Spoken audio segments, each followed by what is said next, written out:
কেউ যদি আপনাকে কষ্ট দেয় তাহলে চুপচাপ কোরআনের একটি আয়াত পড়ুন, দেখবেন এর ফলাফল পেয়ে আপনি খুশি হয়ে যাবেন ইনশাআল্লাহ। কেউ যদি আপনাকে প্রচন্ড পরিমাণে আঘাত করে, আপনি যদি তার আঘাতে জর্জরিত হয়ে যান, আপনি বদদোয়া না করে আপনি যদি কোরআনের একটি আয়াত পড়তে পারেন, ইনশাআল্লাহ আল্লাহ পাক এই কষ্টের বিনিময়ে, এই আঘাতের বিনিময়ে তার থেকে এত পরিমাণে বদলা নেবেন এবং আপনাকে এত দিয়ে খুশি করে দিবেন, তার ফলাফল দেখে আপনি নিজেই অবাক হয়ে যাবেন এবং খুশি হয়ে যাবেন ইনশাআল্লাহ। সূরা ইউসুফের মধ্যে এই দোয়াটি এসেছে।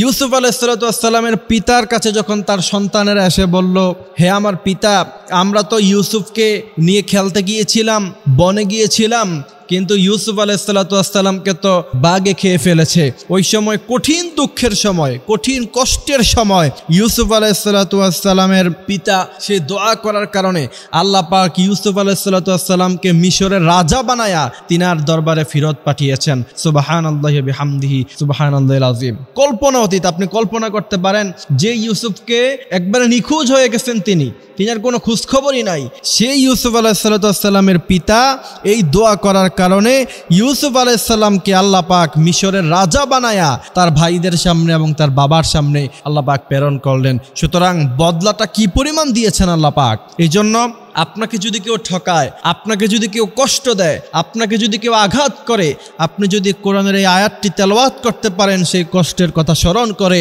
আল্লাহ পাক আপনাকে এর চাইতে অনেক বড় বেশি বদলা আল্লাহ পাক প্রদান করবেন। সেই আয়াতটি হলো ইন্নামা আশকু বাসি ওয়া হুজনি ইলাল্লাহ। আমি আবারও বলছি, সেই আয়াতটি হলো ইন্নামা আশকু বাসি ওয়া হুজনি ইলাল্লাহ। এখন আমাদেরকে মনে রাখতে হবে, যখনই আপনাকে কেউ কষ্ট দেয় আপনি ধৈর্য ধারণ করেন, সবর করেন। এই সবরের বিনিময়ে আল্লাহ পাক বলেন ওয়াবাশশিরিস সাবিরিন, যারা সবর করে ধৈর্য ধারণ করে তাদের জন্য রেখেছেন আল্লাহ পাক সুসংবাদ এবং অনেক বেশি প্রতিদান। সুতরাং এই কষ্টের সময় মানুষ যেন হতাশ হয়ে না পড়ে।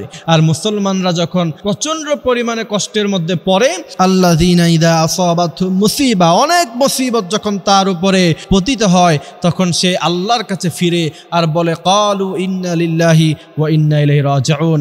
এই আয়াতটা তারা তেলাওয়াত করে। সুতরাং ধৈর্যের সময় সবর এখতিয়ার করতে হবে। এই কারণে কেউ যদি কখনো কাউকে কষ্ট দেয়, সেই কষ্টের সময় যদি আপনি দোয়াটা পাঠ করতে পারেন, আপনার কষ্ট লাঘব হবে এবং আল্লাহ পাকের চাইতে অনেক বেশি উত্তম জিনিস আপনাকে আল্লাহ সুবহানাহু ওয়া তাআলা প্রদান করবেন। আল্লাহ পাক বলছেন, ইয়া ইবাদিয়াল্লাযীনা আসরাফু আলা আনফুসিহিম, হে আমার বান্দারা, তোমরা কখনো লা তাকনাতু মির রাহমাতিল্লাহ, আমার রহমত থেকে নিরাশ হয়ে যেও না। আমার রহমত থেকে নিরাশ হয়, আল্লাহর রহমত থেকে নিরাশ হচ্ছে তারা যারা শয়তানের পূজারি করে।